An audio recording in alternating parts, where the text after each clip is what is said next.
Please be seated. Veuillez vous asseoir. Bonjour, Judge Motok. Hello again. Counsel, you can continue because we were interrupted by the pause. Over to you, legal representative for victim, please. Thank you, Your Honors. I was in the process of explaining the spread of impunity in the Philippines, and I will resume, Your Honor.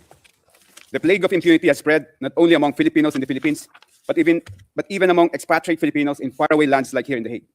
When we reported to the victims that their external legal representatives, feel like fugitives who avoid our own countrymen here in The Hague, because chances are they are Duterte clones, they expressed their utmost concern that if we, their lawyers, feel threatened by mini Dutertes in a foreign country, we should imagine the far more intense fear they live with every day in their communities teeming with mini Dutertes. The victims also wish to convey that if the judges of this honorable chamber can be subjected to online harassment by Duterte clones, we should imagine the level of vulnerability the victims are exposed to in their poor villages.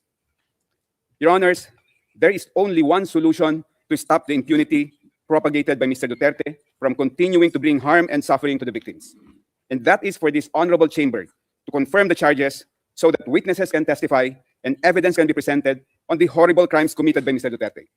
The testimonies and evidence presented will inoculate these mini Dutertes from the virus of impunity that has infected them. When they will see and hear the utter cruelty, the sheer brutality, in other words, the brazen inhumanity of the crimes committed by Mr. Duterte, and the humanity of those whose lives were violently taken, it will rekindle the embers of humanity that still remain in their hearts. Many of these mini Dutertes or Duterte clones are actually victims of massive doses of fake news widely circulated online. They need to be vaccinated with the truth, and the truth vaccine can only come from the testimonies of victims and evidence presented in a trial before this court. Truth is the antidote to the virus of impunity, Your Honors. The victims dread a future where charges are not confirmed in this case. It will mean that the virus of impunity will continue to spread and infect many more. Victims fear that Duterte clones will become an even bigger group that can elect another apostle of impunity as the Philippines' next leader. If that happens, an even more serious condition of impunity can take place in the Philippines, possibly worse than the orgy of violence that happened from 2011 to 2019, and this time there will be no ICC to run to for assistance and help. The victims humbly beseech this honorable chamber to reaffirm the two crucial objectives of the ICC identified in the preamble of the Rome Statute. First, to prosecute and punish the most serious crimes that deeply shock the conscience of humanity. And second, to put an end to impunity and to contribute to the prevention of crimes of unimaginable atrocities. If this chamber confirms the charges, this court will achieve its first objective of prosecuting and, if convicted, punishing Mr. Duterte for the unspeakable crimes he is charged with. But achieving the first objective will not automatically make this court attain its second objective. Merely putting forward the evidence gathered and the theory of liability of the prosecution will not necessarily resolve the second objective. This court should allow victims to testify, and the record of the proceedings must reflect the harrowing experiences of those impacted by humanity. It is the brutality, in other words, the utter inhumanity of the crimes masterminded by Mr. Duterte, so that the people who adore and idolize him, the people who have become disciples of impunity, will see for themselves the inhumanity of the suspect. For this to happen, the charges should all be confirmed. The virus of impunity that has spread all over the Philippines is very grave and serious, Your Honors. Imagine a leader like Mr. Duterte, who proudly and publicly proclaimed his aspirations of following the footsteps of Adolf Hitler when he said, quote, "Hitler massacred 3 million Jews. Now there are 3 million drug addicts. I'd be happy to slaughter them," unquote. And yet, he is worshipped by a huge number of Filipinos. In so many countries, you will need to hide your adoration of Hitler. Mr. Duterte flaunted it, and his fanatics are unaffected by it. Mr. Duterte has pronounced so many other horrible declarations meant to promote and encourage impunity, as it will be detailed tomorrow by my colleagues. And yet, he is idolized by a multitude of Filipinos. The defense will claim that he was merely bombastic and acerbic when he made these statements. But if he were merely being pompous and flippant, the people who were killed should be alive and laughing today at his supposed pranks and stunts. Mr. Duterte did not only order the mass killing of people suspected of being drug personalities, Your Honors. He smeared them with accusations of being rapists, murderers, and dangerous criminals. Mr. Duterte imposed an inflexible condemnation that if you are a drug personality, you are automatically a dangerous criminal who has engaged in unimaginable atrocities. The families of those killed did not only suffer the loss of a loved one, their families were even disgraced with being associated with a rapist, murderer, or dangerous criminal.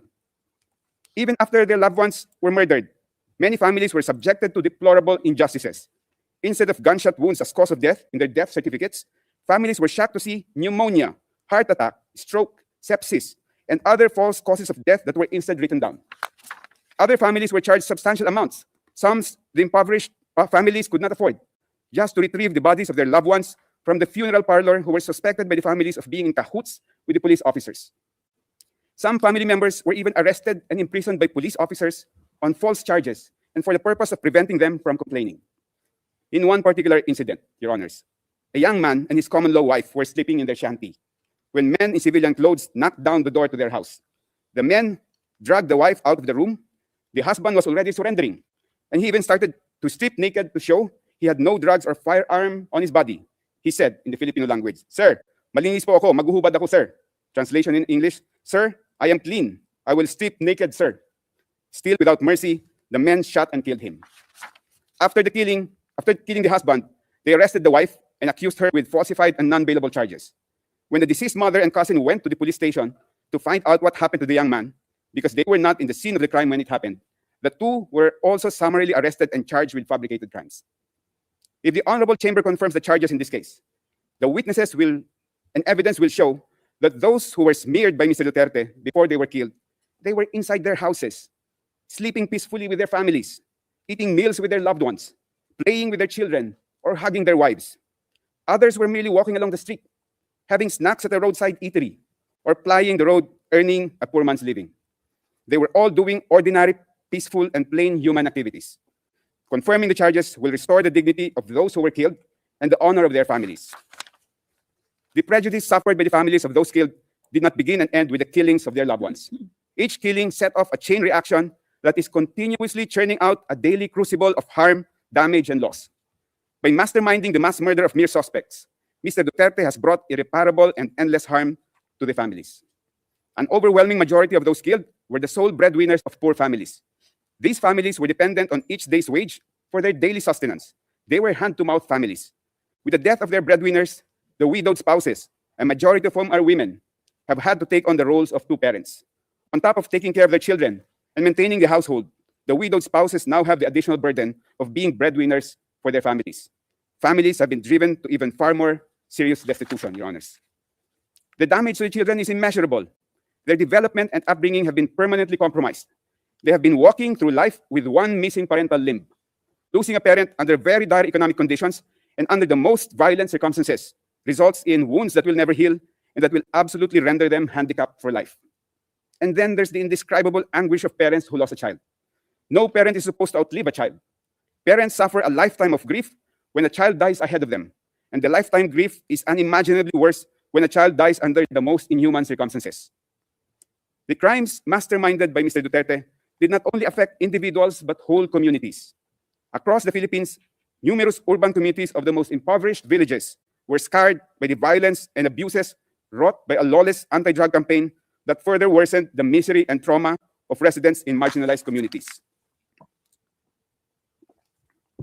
In one illustrative instance, Your Honors, after the father of a family was killed inside his house by police officers, the entire neighborhood was so traumatized that for almost 3 months, and during the coldest months in the Philippines, they abandoned their houses at night and instead slept in the open public market.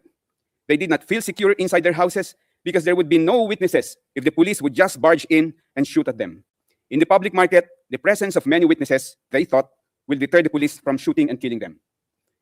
It is also the victim's view, Your Honors, that the charges should be confirmed because the resulting presentation of witnesses and evidence during the trial will force police and other law enforcement officers to confront the brazen depravity of the killing of civilians that they either personally committed or allowed to be committed during the Duterte reign of terror.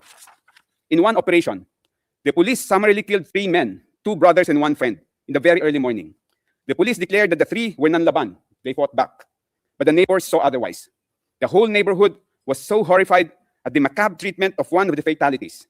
The bullet-ridden body of one of the 3 men was brought out from the 2nd floor window and dropped to the ground because the police could not bring the body out through the doorway. When the body hit the ground, the neighbors recoiled at hearing the body emit a cry, "Aray!" Translation in English, "Ouch!"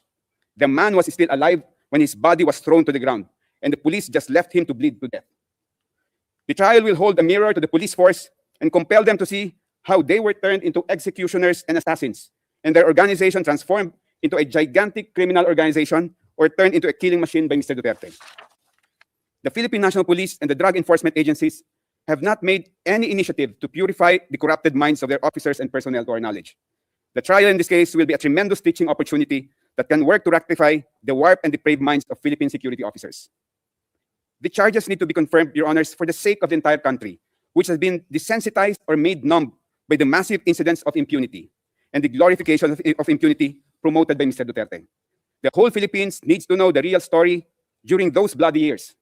There has been no opportunity for the entire country to really find out the whole truth of what happened.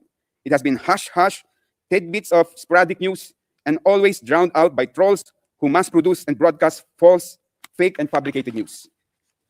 The victims also attach a very important historical significance to this case. If the chamber confirms the charges, the trial proceedings will produce a historical record of the most bloody period of post-war Philippine history, a duty that the Philippine justice system has refused to perform. The historical account on the mass murder of so many Filipinos during the Duterte regime needs to be accessible to our future generations, just like the Nuremberg trials and the Tokyo trials, so that they will learn from it and not repeat the same mistake of selecting and glorifying leaders who preach and practice impunity. The prosecution has presented 78 instances of murder and attempted murder, clarifying that these incidents are only representatives of the extent of the crimes committed against thousands of civilians, Your Honors. The victims beseech the Honorable Chamber to remember that Mr. Duterte's bloody rule, both in Davao City and nationwide, resulted in as many as 30,000 victims of killings, more than 300,000 victims of arbitrary imprisonment, and unaccounted numbers of victims of torture, sexual assault, and other forms of crimes against humanity. For many families in the Philippines, the charges brought for confirmation in these proceedings represent only a fraction of the reality the victims have endured. The victims beseech the Honorable Chamber to remember the hundreds of thousands of victims are banking on vicarious justice from this case. Finally, Your Honors. Excuse me, Counsel, you have 5 minutes left. Thank you. Finally, Your Honors, the victims wish to humbly underline that what is ultimately at stake in these proceedings is the supreme of all forms of human rights, the right to life. The right to life is the very foundation of every civilized society. The ancestors of every nation fought against invaders, colonizers, despotic monarchs, and fascist leaders in order to secure the right to life of their families, their communities, and the future generations. The heroes of every country sacrificed their lives to defend the right to life of their people. We as citizens of modern societies are inheritors and beneficiaries of the sacrifices of our ancestors who bequeathed to us the right to life. We owe it to them to defend the supreme legacy for our generation and for the generations to come. For the past few years, Your Honors, we have seen an increasing number of nation leaders who time-traveled from the dark ages and now swagger in modern times as if they own people's lives. These brutal and cruel leaders must be held to account for their brazen disregard of humankind's right to life. Our ancestors fought in the battlefield to secure our right to life. In these modern times, the battleground for the fight to protect our right to life is within the four walls of this honorable court. May the God of life, the God of humanity, guide the honorable members of this chamber. Thank you, Your Honors. Merci beaucoup, Maître. Judge Motok. Thank you very much, Counsel Butuyan. Now over to the defense. Mr. Kaufman, please. And I thank Mr. Butuyan for his intervention, but I feel that I ought to remind him that this is a court of law which decides matters on the basis of evidence, not on the basis of political demagoguery, and not on the basis of a desire to effect regime change despite the democratic will. And certainly not on the basis of statements made by Ombudsman Jesus Crispin Remula, who professed that domestic justice would be denied, according to Mr. Butuyan, because of the lack of forensic reports and police reports.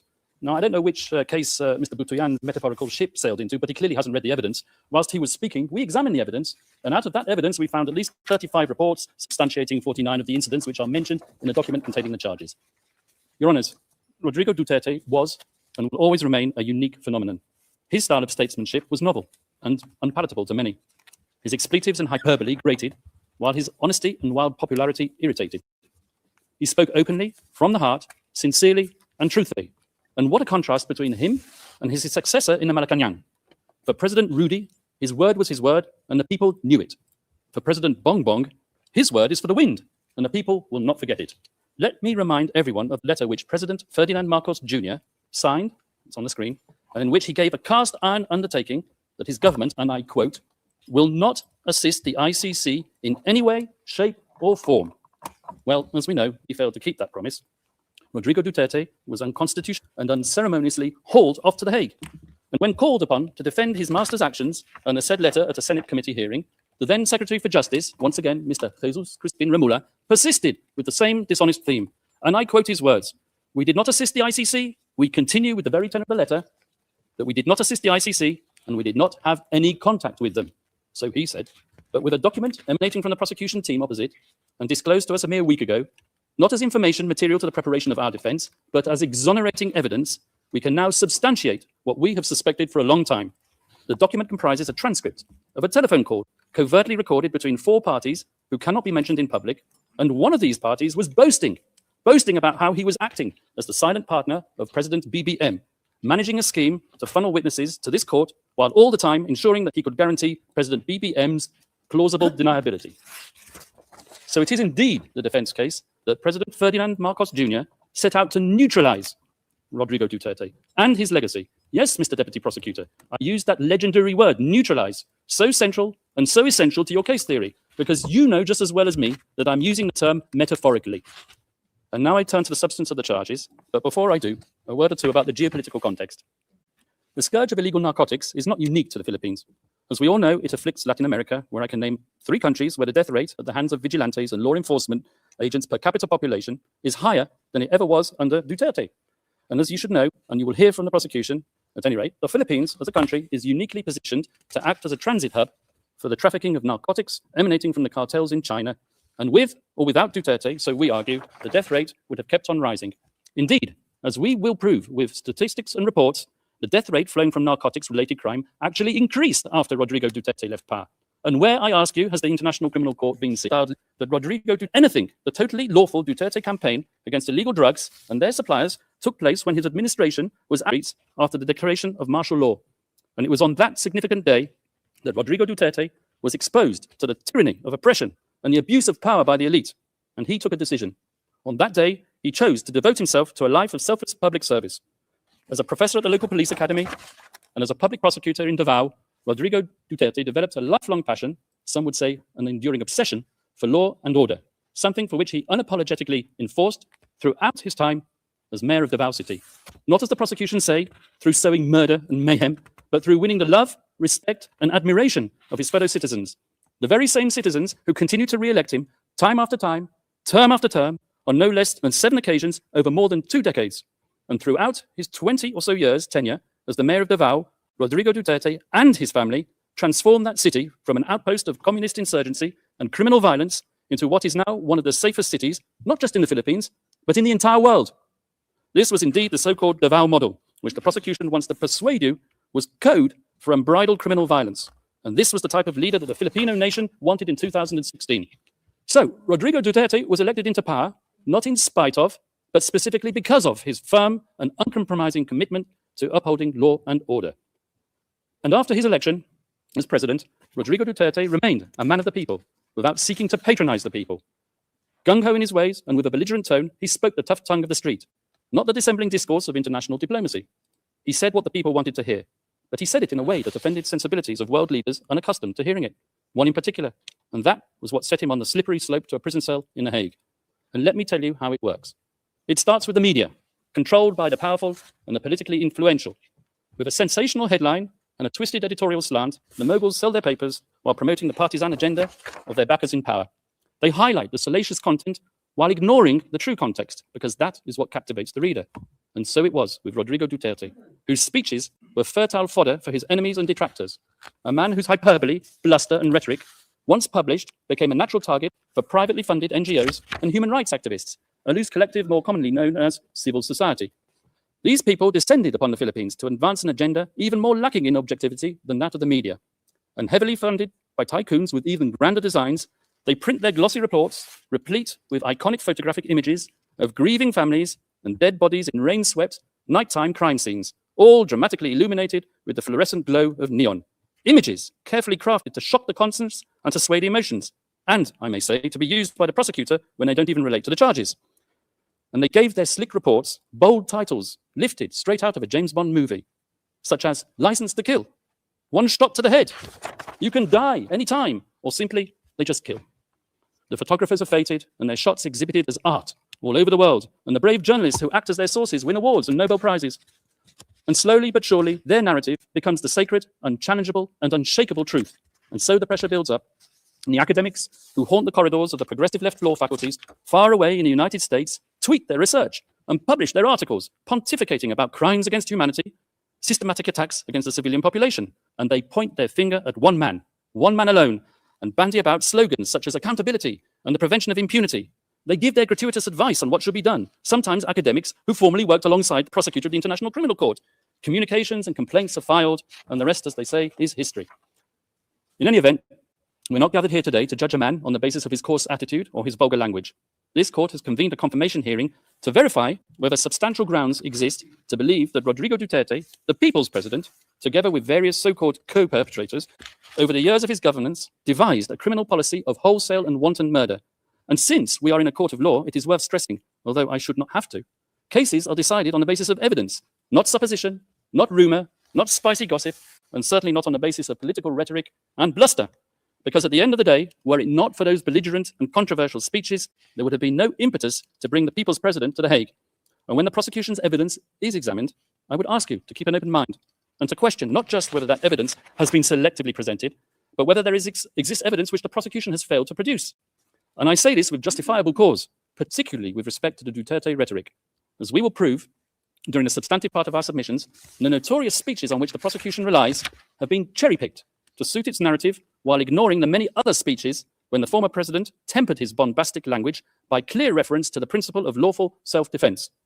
We, the defense, have read as many of these speeches as we can find. In fact, in our poky little office on the top floor of the furthest building away in this complex, we have a counter which ticks and ticks. And whenever we come across a speech which contradicts the prosecution's murder theory by reference to self-defense, we give a cheer. And the counter goes up once more, and we celebrate one more nail in the coffin of the prosecution's case theory. As the statistics stand, as of today, in contrast to the 20 speeches on which the prosecution relies to prove incitement to kill, we have found 35 more which say the complete opposite. Let me give you 2 examples from the very speeches that the deputy prosecutor himself cited today. Let's refer first of all to the famous Pietà speech, which the deputy prosecutor referred to.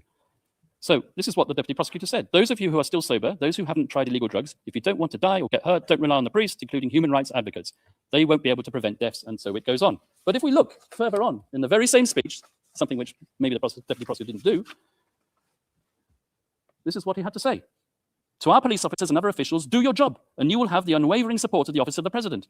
I will be with you all the way. Abuse your authority, and there will be hell to pay, for you will have become worse than criminality itself. Well, there you are. You have it straight in your face. Pexo, exonerating evidence within what is claimed to be the prosecution incriminating evidence. I won't take up my time by showing you the second speech, but there is one. If I have time at the end, I will show it to you. So if you add to that another 10 speeches out of the 20 speeches on which the prosecution rely in its document containing the charges, after all, we are in a court of law and we rely on evidence. And what is the evidence that's produced of these speeches? 20 of them. 10 of them, I submit, and we will show this in the substantive part of our submissions, contain exonerating evidence which support the defense case theory. In other words, if you add the 10, which we've identified in the prosecution's 20, to our total of 35, we come to 45 speeches versus 10, which we say support the use of force only in self-defense. That is 350% more speeches in favor of our defense and 354% more reasons not to confirm the charges. And you can bet your bottom dollar that at the end of today's proceedings, either the victim's self-styled legal assistant to ICC counsel or a prosecution intern will be tasked with scouring the web, looking for the means to prove Kaufman wrong. And I will declare it, and I'll declare it loudly and clearly, as if the prosecution didn't know it already. It's not enough to state that since the former president made those extremely inflammatory statements and deaths occurred, that he must, as a matter of course, be criminally responsible for those fatalities. At this stage of the proceedings, the prosecution needs to show substantial grounds to believe that the former president actually desired and foresaw that people would be killed as a result of his incendiary language. For the prosecution to assert that Rodrigo Duterte hoped for deaths to occur or was recklessly indifferent as to whether deaths would occur, which he was not, that's insufficient. So once more for the record, Rodrigo Duterte's language was aimed not at suspected drug pushers as the prosecution would have it, but directly at those poisoning society with their substances, and not, I stress, with lethal intent. His rhetoric was calculated to arouse fear and obedience, to instill fear in their hearts, and to inculcate a respect for the law in their minds. Nothing more, nothing less. That was his intent, and it was not criminal. And as many of these drug pushers demanded to enter prison. I remember seeing the images on the television, lining up to surrender and to enter prison. Now, I challenge my colleagues opposite to prove otherwise, because as we all know, in a criminal process, the burden of proof is on the prosecution. They brought this case and they need to prove it. Rodrigo Duterte need not convince the world of anything, and that is to his fortunate advantage given his current medical condition. He stands behind his legacy resolutely, and he maintains his innocence absolutely. Now, I turn to the general fairness and objectivity of the investigation, which, as we all know, is meant to be an impartial evidence-gathering exercise. As an ex-prosecutor myself, I'm used to investigating agencies, pursuing all reasonable lines of inquiry, assimilating all testimonies, and digesting all documentation and forensic evidence, recommending who to target for prosecution, but not so with this prosecution. When we, the defense, study the course of the investigation in this case, one thing is plain as a pikestaff. The chief prosecutor of this court, Mr. Karim Khan, not only failed miserably to carry out his duties under the Rome statute, requiring him to examine exonerating circumstances as well as incriminating, but he single-handedly contaminated it, so we alleged, by pursuing a one-track crusade with a view to a predetermined objective. Let me explain. Although the ICC officially authorized an investigation into the so-called Philippines situation in late 2021, it was deferred a few months later back to the Philippines for the official investigation to resume only in late 2023. But the real meat of the investigation into count one, relating to the activities of that fictitious construct, the Davao Death Squad, had effectively started way before then, with the sole objective of nailing Rodrigo Duterte. Indeed, all the way back in 2018, during its so-called preliminary examination, the prosecution had an individual who will be referred to as P1 handed to them on a silver platter. This P1 had been interviewed at an earlier date by none other than Chief Prosecutor Karim Khan in his former capacity as a private lawyer and a self-professed legal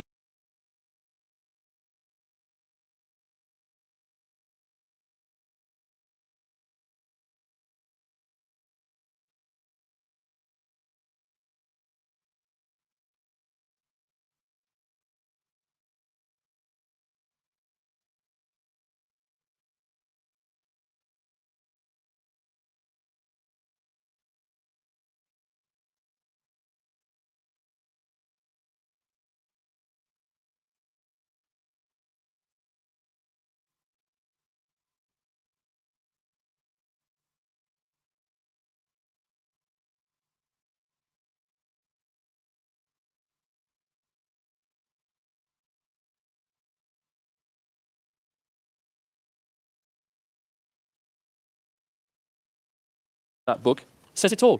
It really does scream objectivity, doesn't it? I say that sarcastically, of course. Fortunately for us, the defense, the appeals chamber, has now disqualified Chief Prosecutor Karim Khan from this case, a welcome development as a matter of ethical propriety, but in our opinion, too late in the day to salvage the integrity of the investigation that he had supervised.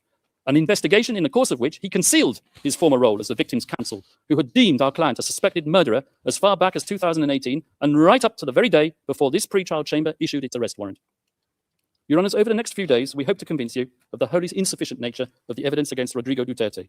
We will show you that the paltry number of speeches on which the prosecution rely do not manifest criminal intent.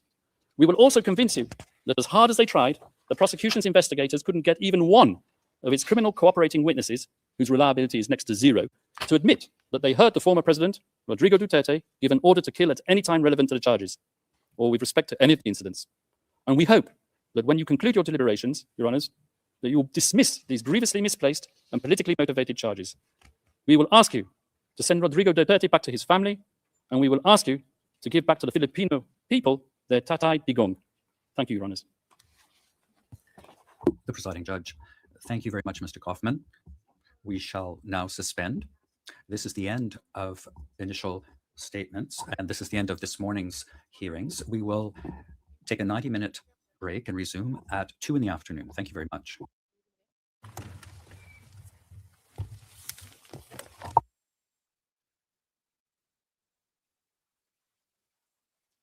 Okay. Teka saglit.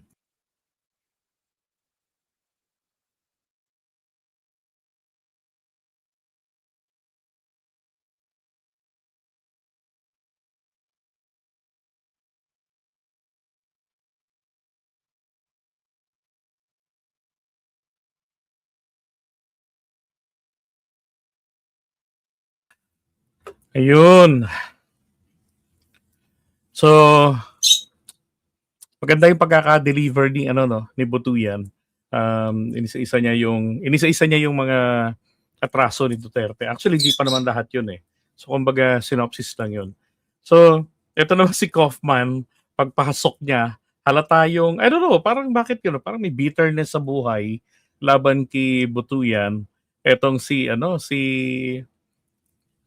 Kaufman. 'Di ba? Hindi ako nagkakamali, ilang beses niya yung consistently talaga since last year, way back sometime around April, sinasabi na nga niya na-reject na raw ng ICC yan, sina Butuyan, yung sina Attorney Conti, pero sila pa rin naman yung mga abogado. 'Di ba? Sila pa rin yung mga nag-assist doon sa mga complainants. Ayun ako. Wala yung pinagsasabi, walang sustansya ang mga pinagsasabi mo. Alam nyo, magkakaalaman talaga yan pagka na. Tandaan ninyo ha, mga ka-DDS, mga kababayan. Ito ho ay confirmation of charges. Ang masasagot lamang po rito ngayong gabi. Hindi pa nga tayo sigurado kung yung determination na ito ay makukumpirma talaga kung si Duterte ba talaga ay yung mga ebidensya laban sa kanya ay matibay at enough para kumbaga to proceed the cases against him, the 3 counts of crimes against humanity. Diba? So yung mga ebidensya, yun ang titimbangin ngayon. Baka siguro later on, itong baka sabihin lang na we will review or sabihin nila we have previously, kasi recently nga pala pinayagan ng ICC ang both parties na mag-submit ng kani-kanilang mga bagong evidences. So ibig sabihin nakapagbigay na ang mga ito ng yung mga judges, tatlo yan sila di ba? Sila Mutok na kung ano yung appreciation nila roon sa mga ebidensya. So kumbaga, itong mga to, starting point lang to. No? Yung mga presentation nila. Maka later on, mamaya pag-resume after an hour, sa huli, doon na nila sasabihin kung ano yung findings nila sa mga isinumite na mga ebidensya ng, lalo na ng prosecution, kung dapat bang umusad. Remember, 3 yung pwedeng mangyari. Kapag ang sagot doon sa tanong na sapat ba yung mga ebidensya, then the case will be filed doon sa korte para sa trial na talaga. So si Duterte ay tatawagin na pong akusado. Kapag ang sagot naman po ay hindi sufficient sa tingin namin, then i-stop lang po muna.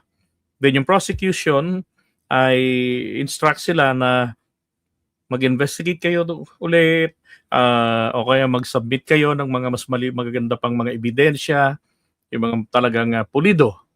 Ganon, yung walang sabit, yung hindi ka duda-duda. Ganon. Kapag ang sagot naman puro sa tanong ay hindi, no, hindi sufisyente yung mga sinumiti sa aming ebidensya, then, ibig sabihin nito, i-dismiss na yung kaso. So, lalaya na si Duterte by February 29. Ganon. Joke lang. Matagal rin bago yan mapalaya. Matagal. Hindi agad-agad nagpapalaya ang ICC. Matagal din. Ganon. Hindi mo rin masasabing puro marites. Bakit? Kasi may mga may mga complainants na mga napatay. 'Di ba? Sinasabi natin dito na marites because the evidences were actually designed for that. Kasi nga 'di ba, walang investigation pag kami napatay noon, 'di ba? Sabi ko, may soko agad doon sa lugar. Pero ano ho nangyayari? Yung soko pala ay tagabuhat lang ng patay papunta sa punerarya. Kasi kung totoo na ito ICC na nagsabi nito during the time of Duterte at saka ni PBBM nung pareho nilang nag-attempt ang dalawang administration na makuha nila yung pagpayag ng ICC na ma-avail natin yung principle of complementarity. Yung makita nila, mapapayag natin sila, makumbinse na gumagana ang hustisya ng Pilipinas. And therefore, bahala na kayo sa buhay nyo, kayo na lumitis niyan. Ganon. Eh, ang problema, sabi ng ICC ron hindi convincing itong mga sinumiti ninyong investigation. Kasi andyan pa yung mga ongoing investigations. Nandun pa yung kaso nung kay Kian dati, nung time ni Digong. At saka bakit 200 lang? 6,000, 7,000 yung mga pinatay nung panahon ng war on drugs. Yun yung recorded na sinasabi. Bakit ganoon kakonti? 200 cases lang. May mga ongoing pa. Ibig sabihin, ngayon lang iniimbestigahan, matagal lang napatay. Noong time ni PBBM, sinubukan din nila na iligtas si Duterte habang sinisiraan na siya ni Duterte noon. Sabi rin ng korte, wala, ganun pa rin . Hindi kayo talaga seryoso. Kasi bakit 200 lang to? Ibig sabihin yung Marcos administration, walang dinagdag. Isinubmit lang nila ni Boying Rimulya yung mga dati ng pinaimbestigahan ni Digong. Kasi nga, di ba, gusto nila ipagpatuloy yung nasimulan. Hindi na dinagdagan yata. Di talo tayo doon sa complementarity. Ba kaya nagtuloy-tuloy yan dyan?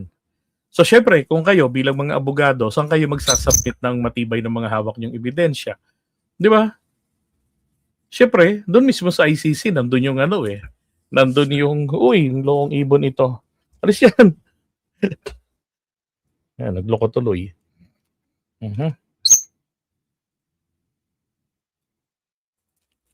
Inapahakan yung signal cable. Anyway, ang gulo ng signal, Kita-kits na lang po tayo ulit mamaya. Ayusin ko ito muna. Okay? So, thank you so much. Kita tayo mamaya 9:00. Bye, years. Mga DDS na tanga, halina maglaro tayo. Oh, oh, oh, oh.